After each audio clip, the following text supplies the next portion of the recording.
துருக்கி குடியரசு உருவானது. 1923ஆம் ஆண்டு அக்டோபர் 29ஆம் தேதி துருக்கி குடியரசாக அறிவிக்கப்பட்டது.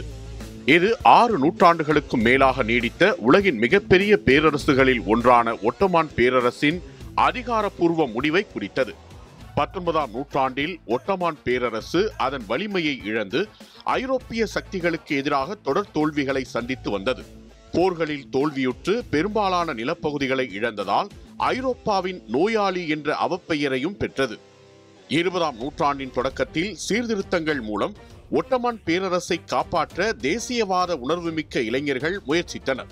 ஒட்டமான் பேரரசு ஜெர்மனி மற்றும் ஆஸ்திரியா, ஹங்கேரியுடன் சேர்ந்து முதல் உலகப் போரில் நுழைந்தது. போரில் நேச நாடுகளிடம் பெரும் தோல்வியடைந்தது. முட்ரோஸ் போர் நிறுத்த ஒப்பந்தம் பேரரசின் பெரும்பகுதியை நேச நாடுகள் ஆக்கிரமிக்க அனுமதித்தது. தலைநகர் கான்ஸ்டான்டினோபிள் உள்ளிட்ட பல முக்கிய பகுதிகள் ஆக்கிரமிக்கப்பட்டன. நேச நாடுகள் மீதமுள்ள ஒட்டமான் நிலப்பரப்பை கிரேக்கம், பிரான்ஸ், இங்கிலாந்து மற்றும் இத்தாலி போன்ற நாடுகளுக்கு பிரித்து கொடுக்கும் வகையிலான சேவர்ஸ் ஒப்பந்தத்தை ஏற்படுத்தின. இந்த ஒப்பந்தம் துருக்கியின் மத்திய அனட்டோலியாவை தவிர மீதமுள்ள பகுதிகளை துண்டாடியது.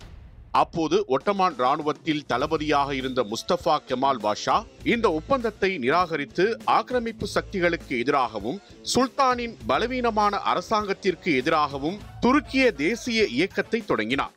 கமால் பாஷா தலைமையிலான படைகள் துருக்கிய சுதந்திர போரை தொடங்கின. இந்த துருக்கிய தேசிய படை கிரீஸ், பிரான்ஸ் மற்றும் பிற ஆக்கிரமிப்பு சக்திகளை துருக்கிய மண்ணில் இருந்து வெற்றிகரமாக வெளியேற்றியது.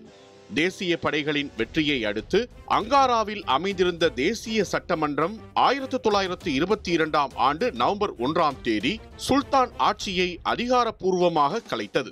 கடைசி ஒட்டமான் சுல்தானான 6ஆம் மெஹமத் நாட்டை விட்டு வெளியேறினார். சுதந்திர போர் முடிவுக்கு வந்த பிறகு கமால் பாஷா ஒரு புதிய நவீன அரசை நிறுவுவதில் கவனம் செலுத்தினார். புதிய துருக்கிய அரசாங்கம் நேச நாடுகளுடன் லாசியன் ஒப்பந்தம் என்னும் ஒரு புதிய ஒப்பந்தத்தில் கையெழுத்திட்டது. இந்த ஒப்பந்தம் துருக்கியின் எல்லைகளை அங்கீகரித்து நாட்டின் இறையாண்மையை முழுமையாக உறுதிப்படுத்தியது. 1923 அக்டோபர் 29 அன்று தேசிய இறையாண்மையின் அடிப்படையில் புதிய நாடு உருவானதை உறுதி செய்யும் வகையில் துருக்கி குடியரசு என்று அதிகாரப்பூர்வமாக பிரகடனம் செய்யப்பட்டது. முஸ்தபா கெமால் பாஷா புதிய துருக்கி குடியரசின் முதல் அதிபராக பதவியேற்றார். அவருக்கு அத்தாதுர்க், அதாவது தேசத்தின் தந்தை என்ற பட்டம் வழங்கப்பட்டது. இந்த நிகழ்வு துருக்கியின் வரலாற்று பயணத்தில் ஒரு முழுமையான மாற்றத்தை குறித்தது.